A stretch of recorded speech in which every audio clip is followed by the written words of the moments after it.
Maraming pagkakataon sa buhay natin na nahuhusgahan natin ang isang tao dahil sa itsura at sa estado nila sa buhay. Pero sabi nga po, don't judge the book by its cover. Ito pong isa sa matututunan sa kwentong isishare ko ngayon. Pinagpalang araw po kabanong, mga kayanggaw at sa lahat ng kabangers. Isa po ko sa masugid niyong tagapakinig.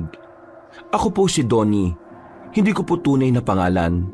30 years old na po ako at nandito ako ngayon sa Maynila.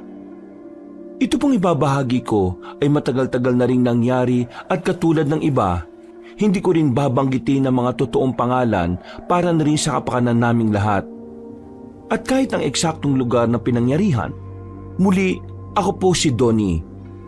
Kabanong, mga kabangers at mga kayanggaw, ito ang aking kwento.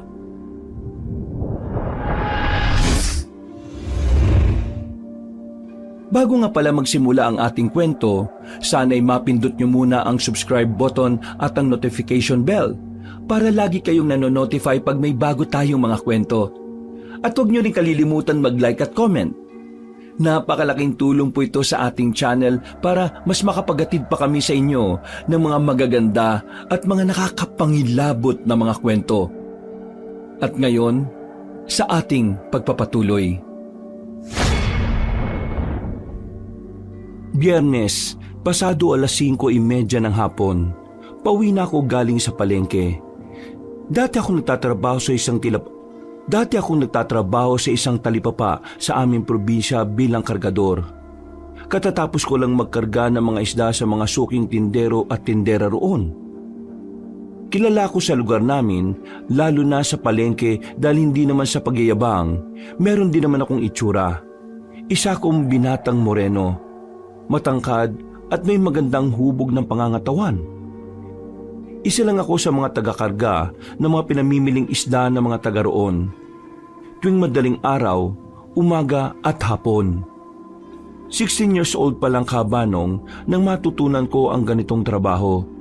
Ulilang lubos na rin kasi ako at mag-isang nabubuhay sa tulong ng ilang mapagkakatiwalaang kapitbahay. Wala kasi akong ibang kamag-anak. Kaya nang mamatay sila Nanay Lumen at Tatay Tupig dahil sa nakaraang bagyo, nagsikap na po ako sa buhay. At bago pa po ako lumipat ng Maynila, ay ito na talaga ang nakamulatan kong gawin. Kaya dito na nahubog ang katawan ko at naging solido rin talaga.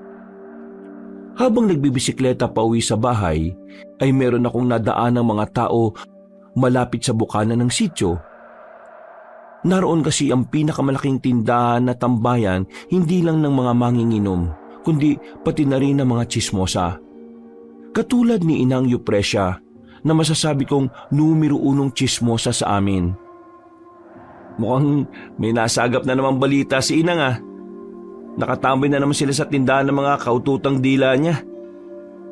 Automatic na kasi kabanong kapag nakikita namin sa tindahan si Inang Yupresya, pati ang mga kapwa niya tsismosa, sigurado nang meron silang topic. Mali po pala, mga topics. Kung minsan nga ay nauubos nila ang oras at parang nalilibot na ang mundo sa pakikipagtsismisan lang.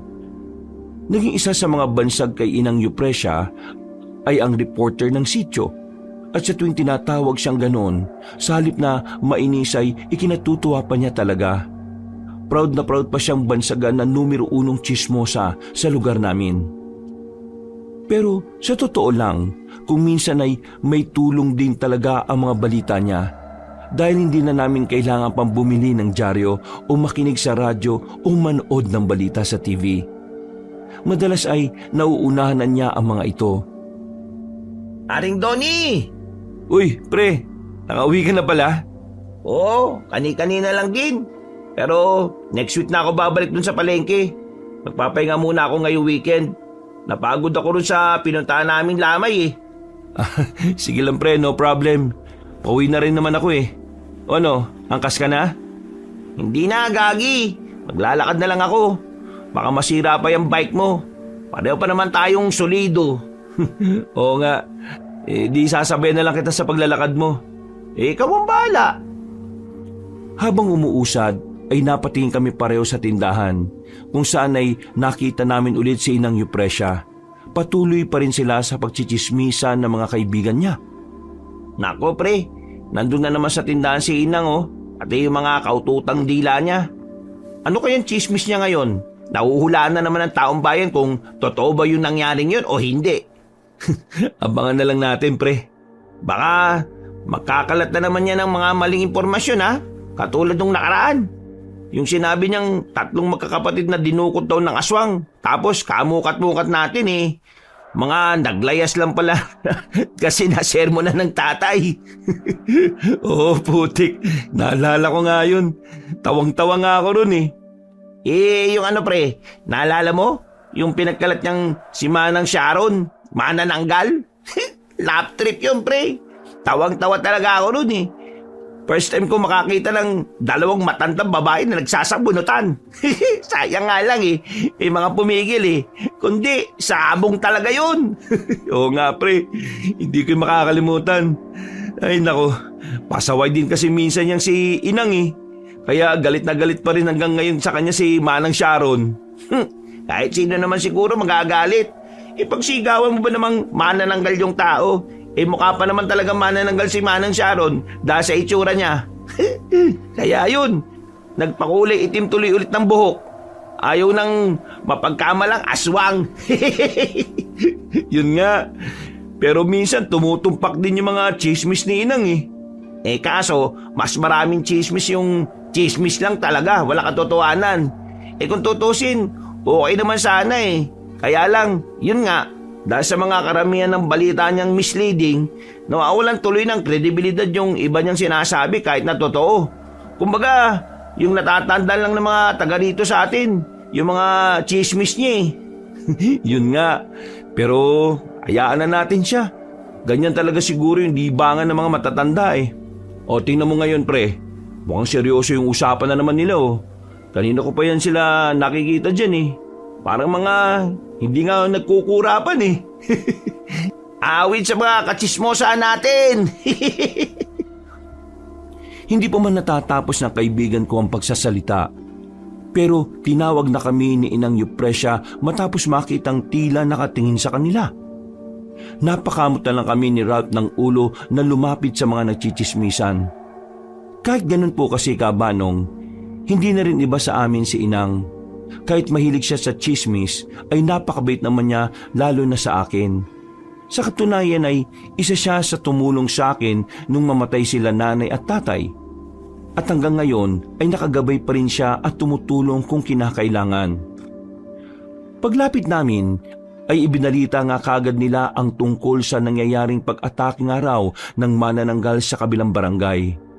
At hindi nga namin alam ni Ralph kung paniniwalaan sila dahil ang sabi, lalaki raw ang manananggal.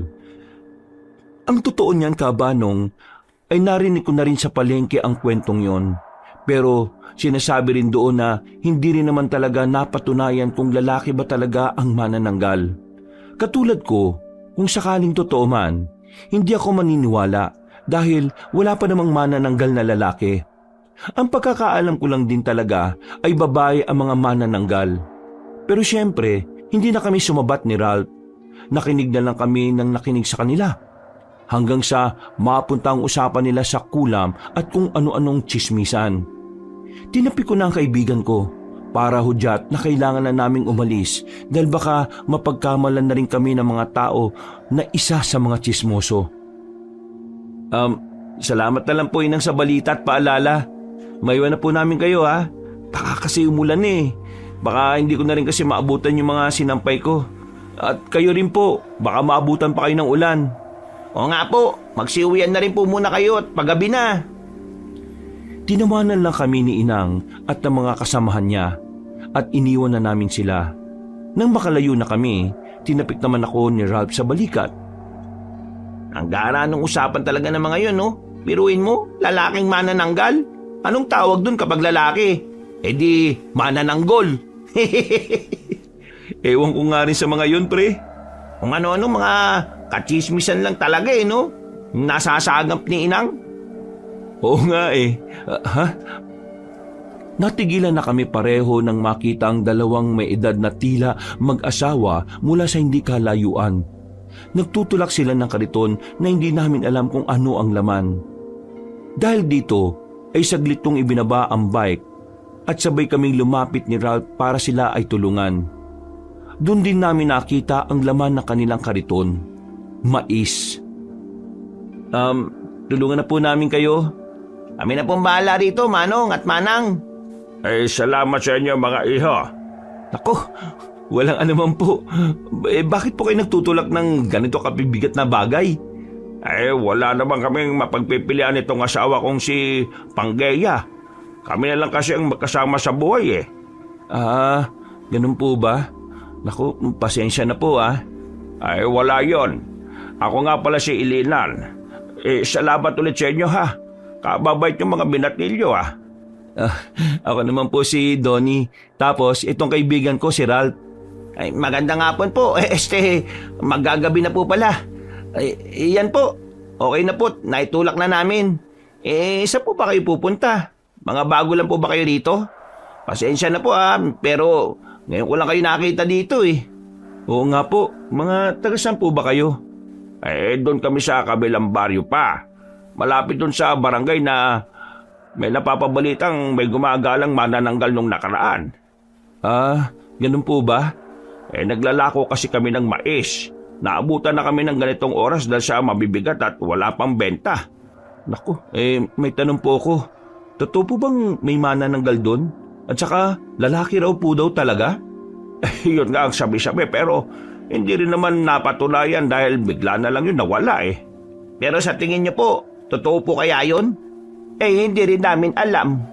Mas abala kasi kami sa pagtitinda ng mais kaysa sa mga ganoong bagay. Pasensya na po kayo rito sa kaibigan ko, Mang Ilinan at Aling Panggeya. Bibili na lang po kami ng mais. Magkano po ba? Nako, wag na kayong bumili dahil tinulungan nyo naman kami. Bibigyan na lang namin kayo. Naku, hindi po. Ang negosyo ay negosyo. Kaya magbabayad po kami ni Ralph. Uy, pre! Libre na yan, Tumatanggi ka pa sa grasya. Manahimik ka nga. Sige po, Mang Ilinan.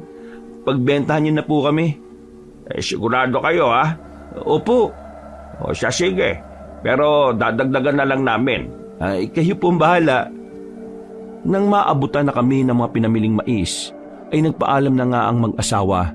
Nang makalagpas sila sa amin, ay napansin ko ang mga mata ni Aling Panggeya na tila kumislap sa pagkapula. Pero hindi ko na lang masyadong pinansin yon dahil atat na ring umuwi si Ralph.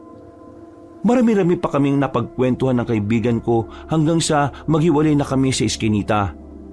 Kumanan ako at siya naman ay kumaliwa. Pag-uwi ng bahay, inilapag ko muna sa lamesa sa kusina ang napamiling mais. Pagkatapos ay lumabas ulit ako sa bahay at kaagad kinuha ang mga sinampay na nasa labas. Inilagay ko lang to sa laundry basket at hindi muna niligpit dahil meron pala akong nakalimutan. Sisingilin ko nga pala si Recto sa utang niya dahil ngayon ang pangako niya sa akin. Nagmamadali ako dahil kilala ko ang taong yon na kapag may pera ay imbis na unahin ang mga pinagkakautangan ay mas uunahin pa ang pagbili ng alak.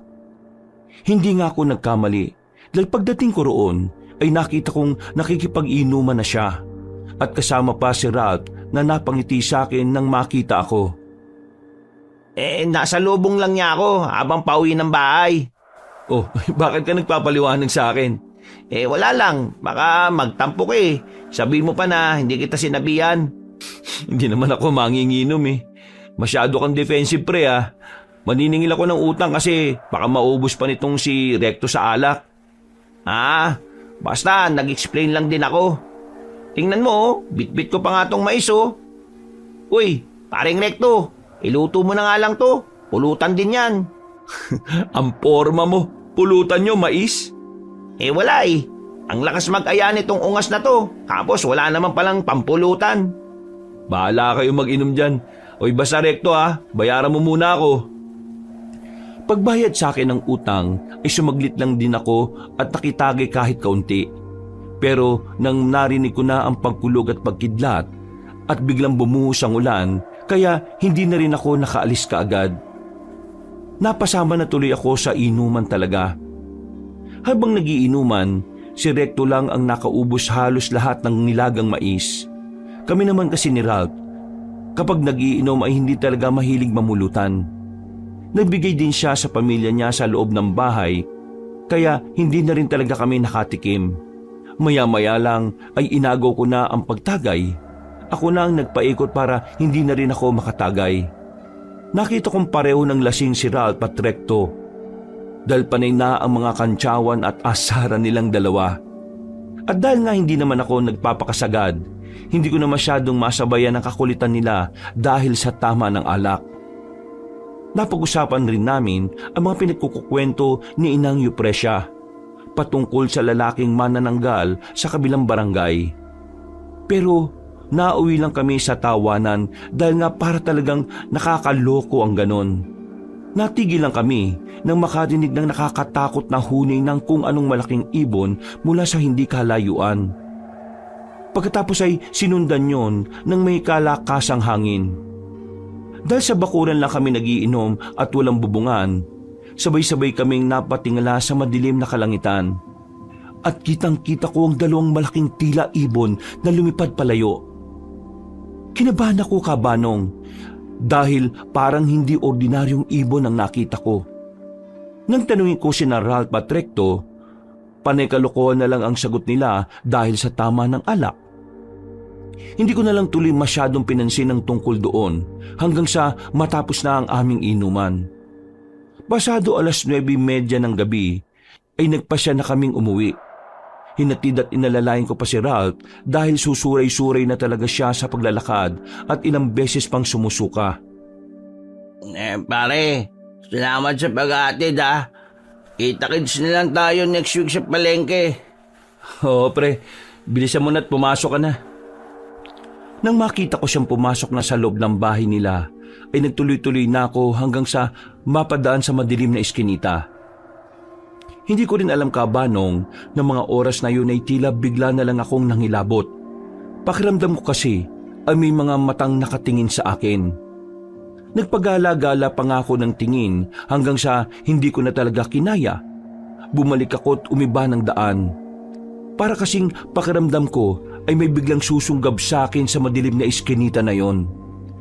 Umikot ako sa mas maliwanag na kalye pero malayo-layo pa uwi sa amin. Pinagtiyagaan ko na kaysa mapahamak pa ako. Hanggang sa mapadaan ako sa bahay nila Kuya Ingo na pinaglalamayan ngayon. Ito yung konsyal sa amin na namatay na hindi alam ang dahilan. Marami rin silang haka-haka sa Ginoo. Katulad ng nakulam, kinuha ng engkanto at kung ano-ano pa. Laslami na ngayon pero halos walang tao. 3 lang ang naroon. Ang anak niya at ang driver pati ang apo nito. Hindi kasi maganda ang ugali niya. Mayabang at maraming kagalit kaya nga nung mamatay ay mas marami pa ang natuwa. Nagdire-diretso lang ako hanggang sa meron akong maaninag na anino mula sa gilid ng bakuran nila. Parang dahan-dahan yung lumapit sa kabaong kaya siningkitan ko ang mga mata ko upang mas makilala kung sino yon. Pero nanlaki bigla ang mga mata ko pagkakita ko sa nasabing anino. Hindi kasi yung tao, Kabanong, kundi parang isang malaking taong ibon. Sa sobrang pagkabigla ko ay napasigaw ako dahilan para mapalingon sa akin ng 3 kataong naroon. Galit pa nga na lumapit ang anak ni Konsi Ingo na si Bebang. Pasensya na po, pero hindi ko intensyong mambulahaw. Napasigaw lang ako kasi may nakita kong papalapit sa kabaong ng tatay mo eh. Pero sa halip na paniwalaan ako ni Bebang ay pinandilatan pa niya ako ng mga mata. Kaya hindi ko na lang din talaga sinabi ang nakita ko.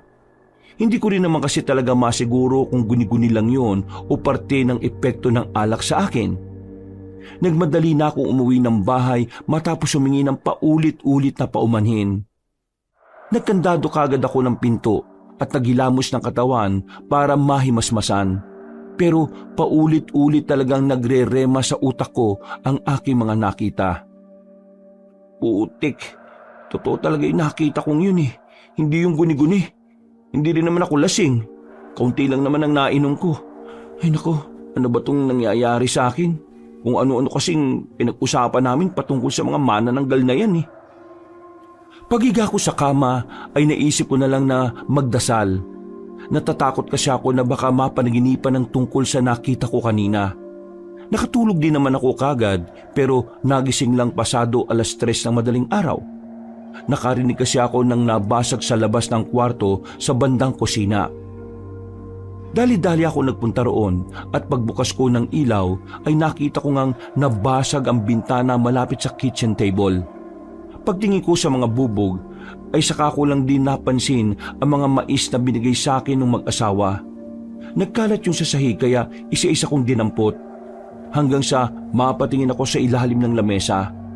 Meron kasi akong narinig na mahinang ingay mula roon. Pagaralgal na boses na parang kumakain. Dahan-dahan akong sumilip at meron nga akong nakitang anino. Pagkalaon ay pares na mga namumulang mga mata.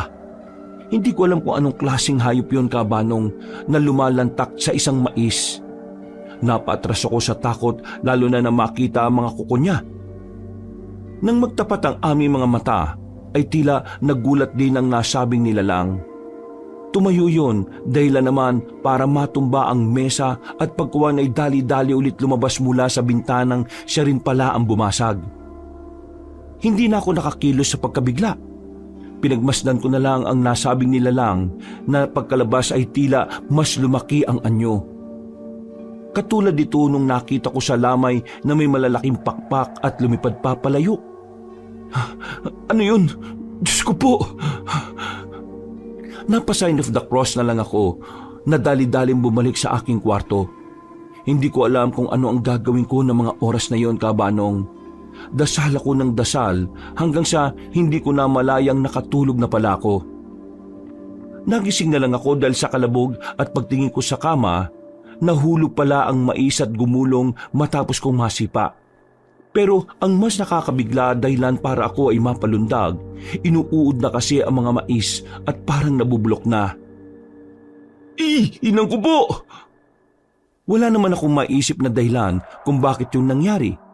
Pero wala naman akong magawa kundi linisan na lang ito dahil ako lang ang mag-isa sa bahay. Palaisipan man ng mga nangyari, ay pinilit kong umakto ng normal. Nilinis ko na rin ang mga bubog na nagkalat sa kusina dahil sa nasirang bintana. Mabuti na lang din talaga kahapon ay nagpaalam naman ako kay boss na hapon na ako papasok nung araw na yun. Kaya mahaba-haba pa rin ang aking oras. Ay naku, ano ba itong mga nangyayari sa akin? Normal pa ba to? Ay. Pagkatapos magkape, ay naglikpit na ako ng mga sinalansang sinampay kagabi. Pagkatapos ay saka ako naligo para magising ang tila ng lulupaypay kong katawan dahil sa mga na-experience kong kakaiba. Bago magtanghalian ay dumating si Inang Yupresya na may dalang ulam kaya pinapasok ko rin kaagad. Hindi ako nagpahalata na mayroong pinagdaraan ng kakaiba dahil ayaw ko rin na mag-alala siya at naisipan ko rin na baka ako naman ang ichismis niya sa iba. Thank you po, Inang. Mabuti po't nagdala kayo ng ulam. Hindi na ako bibili ng lutong ulam dun sa kanto. Pinapasok ko na rin muna siya dahil nagsisimula na namang magkwento ng kung ano-ano. Nang mabanggit niya ang tungkol sa malaking ibon na nakita raw na umaaligid sa lamay, ay bigla na naman tuloy akong napaisip. Lalo na nang sabihin niya na posibleng ang aswang daw yon na planong kunin ang katawan ng namatay na konsehal. Gusto ko sanang ikwento sa kanyang nakita ko rin yon at may pumasok kagabi sa bahay. Nakapareho ng kinuwento niya. Pero siyempre, pinigilan ko pa rin ang sarili ko dahil ayaw kong humaba ang usapan. Pag-alis ni Inang, ay nananghalian na kagad ako. Pero tumatakbo pa rin sa utak ko ang mga ikinuwento niya kanina. Nang matapos ang kumain at maghugas, ay natulog na lang ulit ako at para makabawi-bawi ng lakas. Pagsapit ng 3:00 ng hapon ay gumayak na ako at nagbike papuntang palengke. Nakita ko kagad si Ralph na kagagaling lang sa bigasan kaya napaangat kilay ako sa kanya habang napapaismid. Oh, akala ko ba next week ka pa papasok? Nalaman kasi na nakauwi na pala ako kahapon kaya pinuntahan ako kanina ni boss sa bahay. Kaninang umaga pa talaga ako dito, no? Hindi na kita nadanan kasi nagpaalam ka naman daw na hapon ka papasok. Talaga? Wala ba si Recto? May sakit daw eh. Nakko, baka hangover lang yun. Buong pamilya sila may sakit eh. Ha? Talaga? Oo, nagpunta nga ako ron bago manangalian pero walang tao. Ang sabi, nagpunta na raw sa ospital eh. Nakko, bakit ospital yun, pre? Ano ba talaga nangyayari sa kanila? Wala rin akong ideya. Baka mamaya si Inang Yupresya merong alam. Itanong natin mamaya. O sige, nag-alala tuloy ako sa kanila. Kagabi lang okay na okay pa yung inuman natin eh. Yun nga, ano kayang nangyari sa mga yun? Katulad nga ng sinabi mo kanina, itanong na lang natin kay Inang pag uwi natin. O baka pupunta naman yun dito at mamamalengke. Oo, magtrabaho na muna tayo pre. O sige. Nagtrabaho na nga kami ni Ralph pero hindi ko alam kabanong kung bakit sa lahat ng araw sa hapong yun pa ako tila may kung anong pakiramdam na mabigat sa dibdib. Palagi namang maingay sa palengke pero habang umiinom ako ng kapeng barako at nag-iinat-inat ng katawan sa tabi ng pwesto namin, pakiramdam ko ay may mali. Hindi ko rin maipaliwanag kabanong, basta ang pakiramdam ko lang talaga ay parang may kakaibang tunog sa ilalim ng sigawan, tawanan at kalansing ng barya sa paligid. Isang tunog na mababa, halos hindi marinig, pero ramdam ko ang biglang pangingilabot. Habang nagmamasid ako sa mga dumadaang tao, ay doon ko sila muling nakita. Si Mang Ilinan at Aling Panggeya. Hindi ko kailangan pag-isip pa para makilala sila. Pareho pa rin kasi ang suot nila kahapon nung makita namin sila ni Ralph. Kupa sa mga damit na tila laging basa kahit tirik ang araw. At naroon pa rin ang tulak-tulak nilang kariton na puno ng mga mais. Mais na mapuputla ang balat at parang hinugot sa lupa ng hindi pa oras. Naglalako na naman sila ng paninda. Biglang bumalik sa isip ko ang mais na binigay nila sa amin kahapon. Hanggang sa kaninang umaga nang makita ko kung paanong nabulok at inuod ang mga yon. Alam kong hindi normal ang ganoong pangyayari. Kaya bago pa ako makapag-isip ng maayos ay kusa nang gumalaw ang mga paa ko. Sinundan ko sila kabanong. Habang lumalayo sila sa gitna ng palengke, napansin kong kakaiba ang kilos nila. Hindi sila tinatabihan ng mga tao at hindi binabangga na parabang may puwang na kusang bumubukas sa dinaraanan nila. Hindi sila napapansin ng mga tao, tila ba ako lang ang nakakakita. At kahit mabagal ang mga lakad nila, ay parang hindi ko sila mahabol. Mang Ilinan, Aling Panggeya, saglit lang po. Hintayin niyo po ako. Mang Ilinan, Aling Panggeya. Kahit tila nakikipagsiksikan ako sa mga tao, ay nagmadali pa rin ako. At kahit mainit-init dahil sa dami ng tao, tila unti-unting nag-iiba ang simoy ng hangin. Habang papalapit ay lumalamig ang paligid, kaya mas lalo akong kinikilabutan. Mang Ilinan, Aling Panggeya, wait lang po. Para silang mga bingi na hindi ako narinig hanggang sa lumiko na lang pakanan sa isang iskinita. Napakamot ako sa ulo at patakbo ng sumunod sa nilikuan nilang direksyon. Pero pagpasok ko sa iskinita ay biglang nawala ang ingay ng palengke. At bigla rin silang nawala kaya nagtaka ko at sinubukang humakbang patalikod. Pero parang may humilas sa akin palayo sa mundong kinaroroonan ko. Yung sinasabing para akong naengkanto bigla. Biglang dumilim ang paligid at hindi simpleng kawalan lang ng liwanag, kundi may dalang kakaibang presensya na hindi gusto ng aking pakiramdam. Umalingaso ang mabawang amoy mula sa kung saan, kaya napatakip ako ng ilong. Pagtingin ko sa mga puno sa gilid, ay para yung mga natuyo at nabulok pati ang mga dahon. Ha? Anong nangyayari? Nasaan na ba ako? Bakit ako nandito? Pagbaling ko ulit sa likuran, paglingon ko sa pader na nasa gilid ng wet and dry market, ay nag-iba rin ang itsura nito. Nilumot yun ng gusto at naging mamasa-masa na parang may tumutubong mga amag o kung anumang organism. Ganon din ang nangyari sa nilalakaran ko. Parang nagputik-putik at may nakita pa akong ilang mantsa ng dugo. Naamoy ko ang lansa. Umalingasaw ang tila na bubulok na amoy ng karne. Hindi ko alam kung karne yun ng pinagsama-samang baboy, baka, kambing o manok. Pero nakakasuka talaga. Napatakip ako ng ilong at muntik pang maduwal. Hanggang sa biglang humangin na may kalakasan at unti-unti kong narinig ang pagaspas ng mga ibon. Sa tunog pa lang, kahit hindi ko nakikita, ay alam ko nang hindi ordinaryo ang ibon na yon. At hindi nga ako nagkamali, Kabanong, dahil pagtingala ko ay nakakita ko ng animoy mga taong ibon. Ang bibig ay nakangiti, ngunit puno ng ngiping tila buto ng mais. Ang katawan ay balot ng balahibo at ang mga pakpak ay tila hinabing dahon at balat ng hayop. Ganitong ganito yung nakita ko sa huling lamay ni Kuya Ingo, pati yung nanloob sa bahay ko. Bigla akong may naalala sa kwento sa akin noon patungkol sa mga nilalang na nagtatago sa anyo ng tao. Mga aswang na sinasabing bantay ng ani.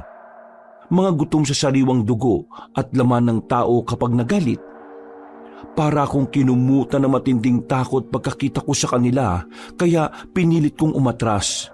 Yun nga lang ay para akong naistatwa. Anong gagawin ko? Paano ko napunta rito? Donnie, Paano niyo ako nakilala? nagbigay kami sa iyo at tumanggap ka. Ha? Anong sinasabi niyo? Wala akong alam sa mga pinagsasabi ninyo. Meron kang mabuti at inosyenteng puso. At yan ang kailangan namin na maging kaysa sa amin. Ikaw ang napili naming mag-asawa na magmana ng pagiging layog. Malakas na nagkampay ng pakpak ang isa pang taong ibon. Dahilan para mapatakip ako ng muka gamit ang kamay. Pero biglang sumikip ang lalamunan ko nang hindi ko alam ang dahilan. Mas lalo tuloy akong natakot kaya pinilit kong umalis sa kinatatayuan. Pero mga taong ibon ay pumainlan lang na pababa na para kong datagitin. At bago pa nila ako maabot, ay meron nang tumapik sa balikat ko. Kaya ako bigla napalundag sa gulat. Ito rin ang dahilan kaya bigla akong nakagalaw sa kanina ay para akong naistatwa. Uy, pare, Donnie, ayos ka lang? Parang gulat na gulat ka naman ha?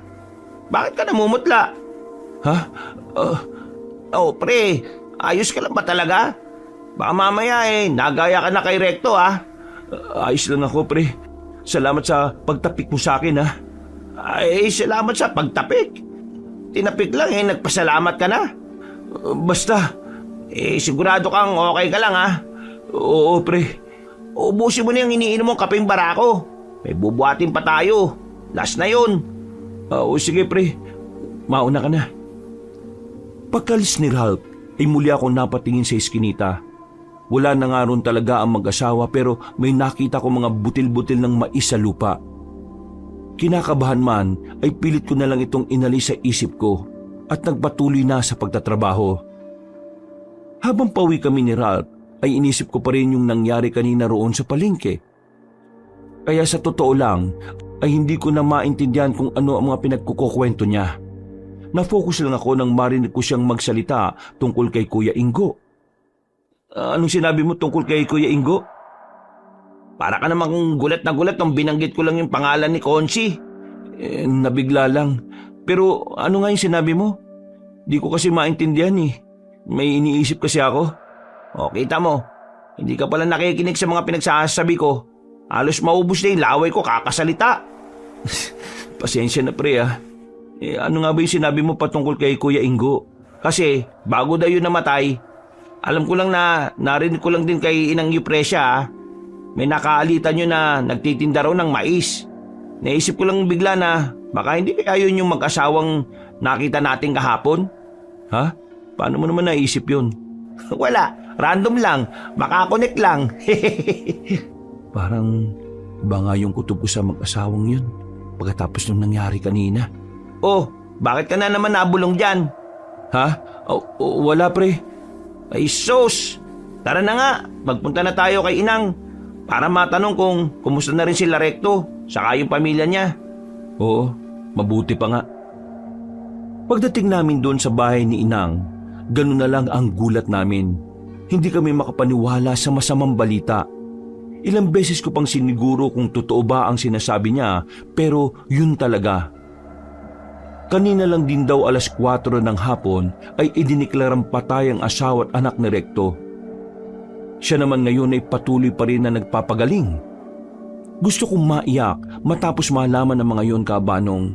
At katulad ng sinabi ng doktor na sumuri sa mag-ina ni Recto, suffocation lang daw ang ikinamatay at wala pa rin makitang dahilan kung bakit yun nangyari. Pag-uwi tuloy ng bahay, hindi mapakali ang puso ko. Hindi ko rin maipaliwanag pero sa loob-loob ko ay may nagsasabi na merong kakaibang nangyari sa kanila.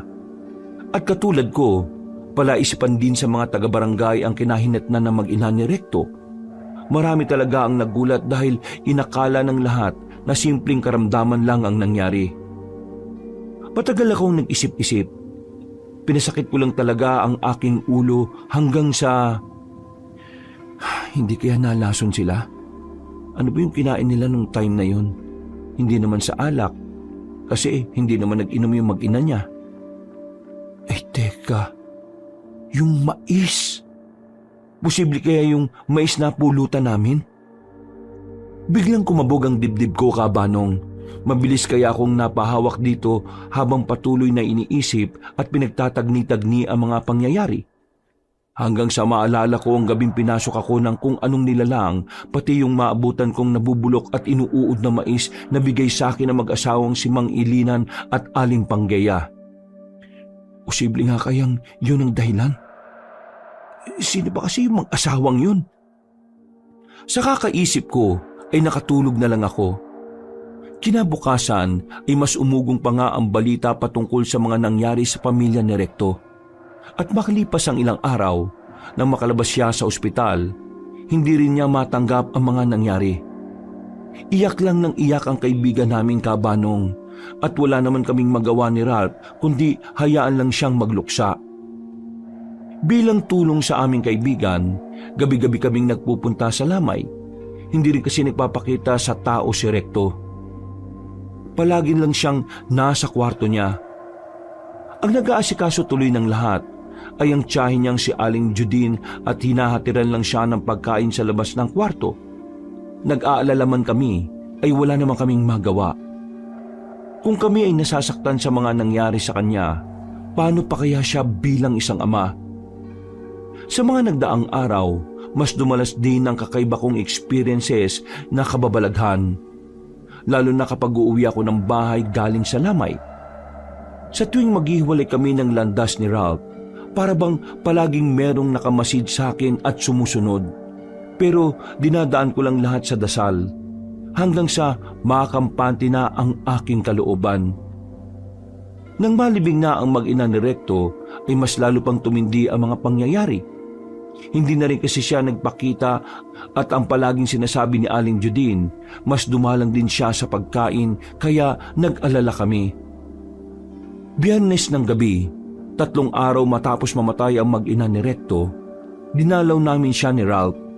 Pagdating namin doon, ay naabutan namin si Aling Judine na inaayos ang ilang mga pagkain sa tapat ng kwarto niya. Marami-rami na yon na halatang hindi nagagalaw. Tia Judine, kami na po dyan. Sige po't, magpahinga na po muna kayo. Magpahinga na po muna kayo. Kami na pong kakausap. Baka sakaling makinig sa amin. Pagkalis ng ginang dala ang mga pagkain ay pumesto kami sa tapat ng kwarto at umupo roon. Humawak ako sa nakasarang pinto at nakiramdam kung anong meron sa loob. Ganun din ang ginawa ni Ralph. Matagal kaming natahimik lang.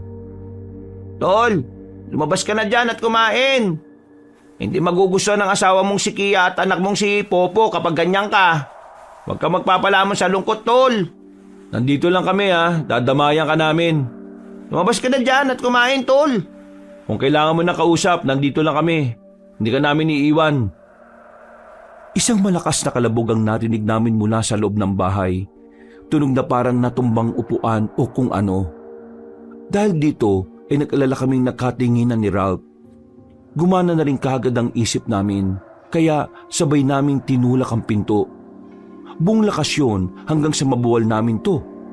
Dahil din sa ingay ay sumunod sa amin si Aling Judine na punong-puno rin ng pag-aalala. At sabay-sabay na tumambad sa aming tatlo ang hindi kaayang-ayang ginawa ni Recto sa sarili niya. Hindi ko na po ididetalye ang ginawa niya, Kaabanong. Para na rin makaiwas sa tagapakinig na merong pinagdaraanan ngayon sa buhay. Pero gusto ko lang sabihin na hindi solusyon ang pagkuha sa sariling buhay para takasan ng kalungkutan. Dinala namin siya kaagad sa ospital at sinabi ng doktor sa amin na kung hindi siya naagapan ay siguradong wala na siya. Nanginginig ang kamay ko habang nakatingin sa walang malay na si Recto. Ito rin kasi ang unang pagkakataon ko na makakita ng ganon. Kaya tinapik-tapik na lang din ako ni Ralph hanggang sa mapanatag ako kahit na papaano. Mga bandang 9:30 ng gabi, nagpaalam na kami kay Aling Judine. Pag-uwi ko ng bahay, sa tuwing ipipikit ko ang aking mga mata, ay nakikita ko ang ginawa ni Recto. Kaya hindi tuloy ako makatulog. Ay nako, ano ba naman to? Bakit mo ba kasi ginawa yun sa sarili mo, Tol? Alam ko na mahirap ang pinagdaraanan mo pero hindi ang pagpapatiwakal ang sagot. Sana maging okay ka na at panalangin kong wag nang maulit yon. Nauwi na lang ako sa pagdarasal hanggang sa tuluyang makatulog. Kinabukasan at sa mga sumunod pang araw ay naging okay naman ang pagtatrabaho namin ni Ralph.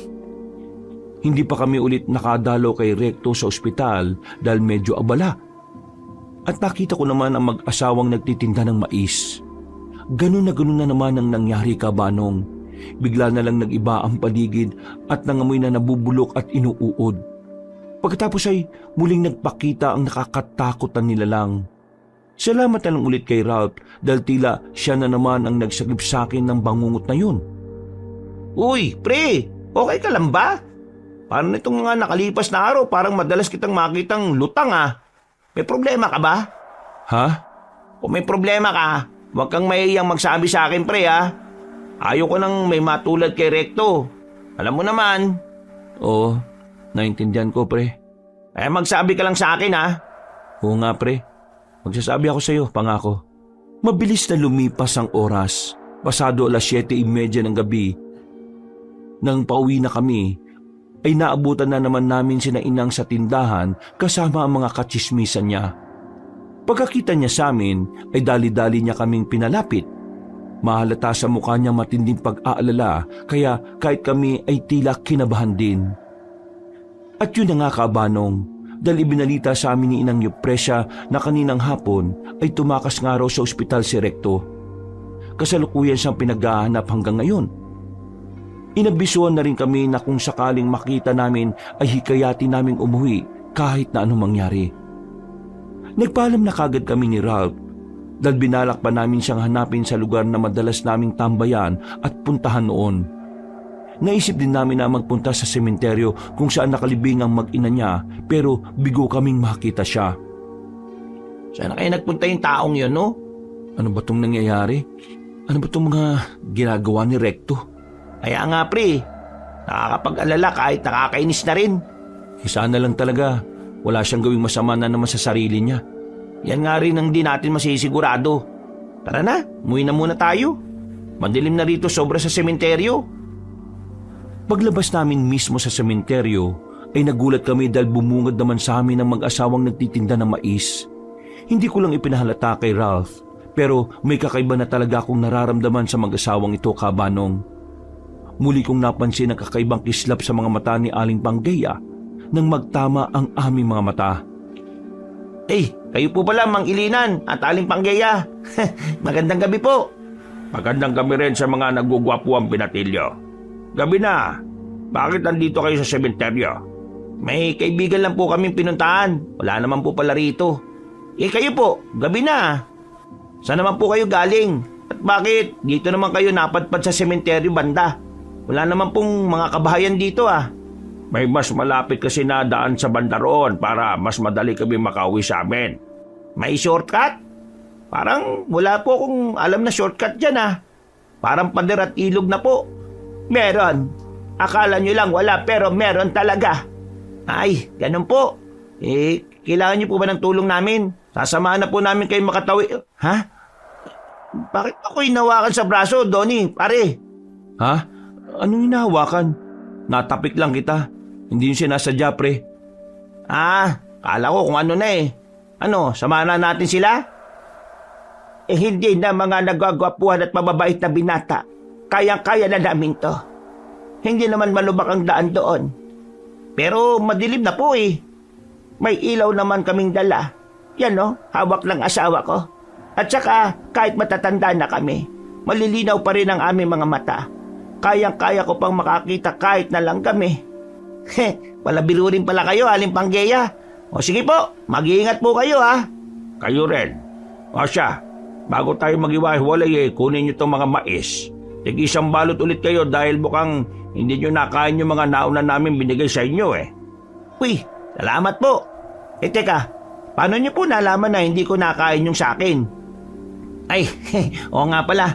Naalala ko, nabigay ko yung kinarekto nung nakaraan pa eh. Salamat po ulit rito ha. Tumango lang ako sa dalawang matanda at habang nagpapatuloy pa sila sa pag-uusap, ako naman ay napapaisip na ng malalim. Doon ko lang din kasi napagtanto na simula nung kainin ni Recto at ng pamilya niya ang mais na nilaga namin noon ay napahamak na sila. Kami nga lang ni Ralph ang hindi nakakain nung gabing yun. Nangilabot ako at parang nanlaki ang ulo ko matapos yun ma-realize ka, Banong. Pero hindi pa rin naman ako sigurado kaya hindi rin ako basta-basta nag-aakusa. Muli akong napatingin kay Mang Ilinan at Aling Panggeya hanggang sa bigla na lang sumagi sa isip ko yung nakakatakot na nilalang na palaging tila dumadalaw sa akin. Parang nakita kong kahawig nila ang mga aswang na layog na yon o mga taong ibon. Bumilis ang tibok ng dibdib ko, lalo na nang makita ko si Aling Panggeya na ngumiti ng pasimple sa akin. Ngiting alam kong may pakahulugan at hindi basta-basta. Kaya nang tumalikod na sila at nagpaalam sa amin, ay dali-dali rin akong naglakad palayo. Napansin yun ni Ralph dahil nauna na ako sa kanya. Hinabol niya ako hanggang sa magpantay ulit kami ng paglalakad. Uy pre, ano yun? Bakit parang madaling-madali ka at iwas na iwas ka sa mga mag-asawang yun? Wala akong pakialam sa kanila, pre. Uy, baka magsalita ng ganyan sa mga nakatatanda ah. Ano ba nangyayari sa'yo? Binigyan na nga tayo ng mais eh. Akin na yan, tatapon ko na. Uy, tika, uy! Bakit mo tinapon yung pre? Ayos ka lang? Pare, simula ngayon, kahit nung ibigay sa atin ng mag-asawang yon, wag na wag mong kakainin mga yun ha. O bakit? Hindi ko pa maipaliwanag sa iyo ng maayos kasi hindi pa rin naman ako sigurado eh. Pero sasabihin ko rin sa iyo, promise. Okay. Pero sayang yung mais eh. Hindi ko na naman Huwag mo nga ako samaan ng tingin. Oo na, hindi ko na nga kakainin yun. Weirdo mo talaga ngayon oh. Pati itong mga nakalipas na araw. Ano ba, sigurado ko bang ayos ka lang? Ayos na ayos pa naman. Tara na, bilisan na natin. Baka may kung ano pa tayo makita rito. Pagdating namin sa kalsada ay naghiwalay na kami ng landas. Umikot na naman ako ng daan dahil ayaw kong tahakin ang madilim na iskinita. Pagkatapos kasi naming makainkwentro ang mag-asawang nagtitinda ng mais, ay tila naramdaman ko na naman yung mga matang parang nakasunod sa akin. Nagmadali na ako ng paglalakad hanggang sa tahakin ko na ang kahabaan ng kalsada. Maliwanag naman dahil sa mga poste ng ilaw pero mapuno ang kabilang gilid at ako lang ang tao. Kaya nakakatakot pa rin. Saglit akong huminto at tiningnan ng kahabaan noon saka ako tumakbo ng mabilis. Hanggang sa biglang umiip ang malamig na simoy ng hangin. Nang dumampito sa balat ko kabanong, ramdam na ramdam ko ang kakaibang lamig na bumabalot sa paligid. Alam kong hindi yun ordinaryo kaya mas binilisan ko pa ang pagtakbo. At maya-maya pa nga ay nakarinig na ako ng tila pagaspas ng kung anong malaking ibon mula sa hindi kalayuan. Mas lumakas ang hangin at pagtingin ko nga sa likuran, napatingala ako. Kitang-kita ko na may anino nga ng malaking ibon mula sa hindi kalayuan. Nataranta ko at mas binilisan ko pa ang pagtakbo kahit alam kong todo na ang ginagawa ko. At dahil sa pagmamadali, hindi ko rin namalaya na may pasalubong sa akin na patrol. Mabuti na lang ay nakahinto yun kaagad kaya hindi ako nabundol. Halos lumuha naman ang puso ko sa pagkabigla at takot. Pero nakahinga rin ako ng maluwag dahil biglang nawala ang nilalang. At bukod doon ay may mga tao rin akong nakita, mga ilang opisyal ng aming barangay na maagang nag-iikot-ikot ngayon. Humingi lang ako ng tawad at dali-dali nang umuwi sa amin. Magkakandado na sana ako ng pinto nang marinig ko pa na parang may kumatok. Nang makita ko si Inang Eupresia ay pinagbuksan ko kagad at tinanggap ang dala niyang ulam. Salamat po rito, Inang. Alam ko pong itatanong niyo kung bakit ngayon lang ako, kung saan ako galing at kung bakit ako pawis na pawis. Hinanap po kasi namin ni Ralph si Recto sa mga lugar na madalas namin puntahan. Nagpunta na rin po kami sa sementeryo sa pagbabakasakali na dalawin niya yung mag-ina niya. Pero hindi po talaga namin nakita Kaya naman po ako pawis na pawis dahil sa tumakbo ako pa uwi. Ano po kasi, nadudumi na ako. Nang marinig ni Inang Eupresia ang dinahilan kong tinatawag na ako ng kalikasan, hindi na rin siya nagtagal sa pakikipagkwentuhan sa akin.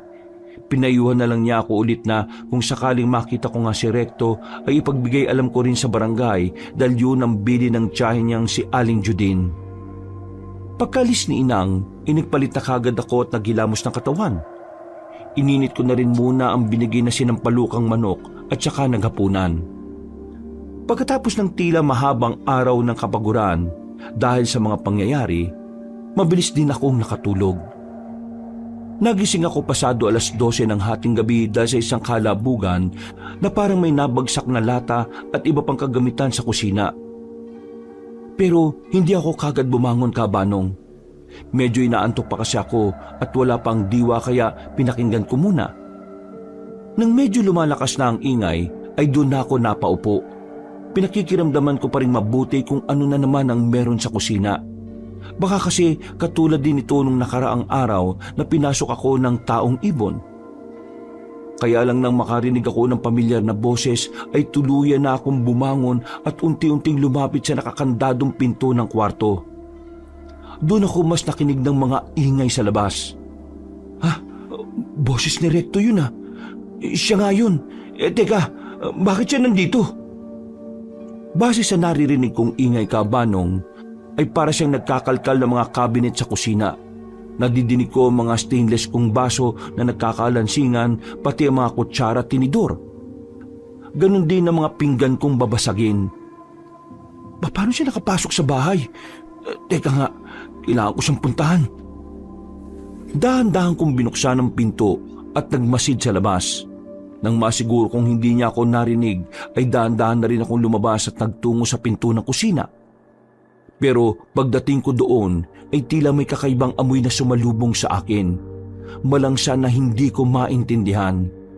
Hindi ito yung tipikal na amoy ng panis na pagkain, kundi parang amoy ng hilaw na karne na naiwan sa hangin. Para rin pinagsama-sama ang nabubulok at amoy ng lumang bagay. Bigla kong napahinto at nakaramdam ng kaba matapos yung malanghap. Sa may kusina, nakita ko nga nakatalikod si Recto at wala pa rin tigil sa paghalughog ng kung ano sa kusina. Naabutan ko siyang nakaangat ang isang paa sa upuan na parang may hinahanap sa pinakamataas na kabinet. Pare, Recto, anong ginagawa mo? Kahit madilim, alam kong siya yon. Kabisado kong hubog ng katawan niya dahil sa tagal ng magkakasama at magkakilala. Ano inaanap mo, pre? Tumigil ka muna, kausapin mo ako. Bakit ka umalis ng ospital? Hindi ka pa okay, di ba? At alam mo ba na nag-aalala sa iyo si Chang Juding mo? Ayos ka lang ba? Kung kailangan mo ng makakain, ipaghahanda kita. May natira pa ako diyang pagkain na binigay ni Inang. Nasaan na yung mais? Ha? Ano? Ang sabi ko, nasaan na yung mais? Mais? Bakit ka naman maghahanap ng mais, pre? Wala kang pakialam. Naamoy ko rito yung mais na yon. Galing sa mga bantay-ane. Kaya ilabas mo na. Nagulat ako nang bigla na lang siyang humarap sa akin. At sa unang pagkakataon ay ngayon lang ako natakot matapos makita ang mukha niya. Namumula mga mata ni Recto kaya dali-dali kong inon ang switch na nasa kanan ko lang.